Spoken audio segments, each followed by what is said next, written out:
പുതിയ പട്ടാണികളും പഴയ ദാദമാരും തമ്മിൽ 3 കുത്തേറ്റ് ഇഴഞ്ഞു വന്ന് വീണ് മരിച്ചത് എന്റെ മുറിയിൽ എന്റെ മടിയിൽ തലവെച്ചായിരുന്നു. വീട്ടിലറിയരുത്, ഒന്നും വീട്ടിലറിയരുത്. അതാണ് ആദ്യം കരഞ്ഞു പറഞ്ഞത്. ആസ്പത്രിയിൽ പോസ്റ്റ്മോർട്ടം നടക്കുമ്പോ ഞങ്ങൾ പുറത്ത് പിരിവെടുക്കുകയായിരുന്നു. ലക്ഷങ്ങളിട്ട് കളിച്ച ആളെ ദഹിപ്പിക്കാനുള്ള ചെലവിന്. കാശൊക്കെ എവിടെ പോയി ആർക്കറിയാം. എന്റെ കമ്പനി മുതലാളി ദയതോന്നെത്തുന്ന 6 മാസത്തെ ശമ്പളം കൊണ്ട് നഗരം വിടുമ്പോ കഴിയുമെങ്കിൽ വല്ലതും ചെയ്യ് എന്ന് ശിവേട്ടൻ പറഞ്ഞ 2 ബാധ്യതകളായിരുന്നു മനസ്സിൽ.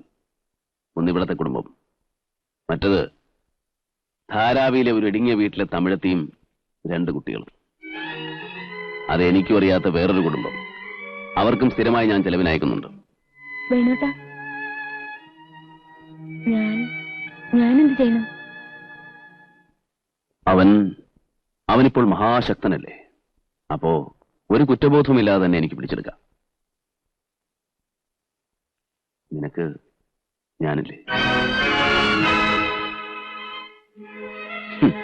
നാളെ പത്രങ്ങളിൽ വാർത്ത വലുതായി കാണുമ്പോഴാണ് മകന്റെ മഹാഭാഗ്യത്തിന്റെ ശരിക്കുള്ള ചിത്രം വീട്ടുകാരറിയുന്നത്. അറിയണം, അവരറിയണം. എന്താ വേണോട്ടാ, ഇതെന്ത് ബിസിനസ്സാണ്?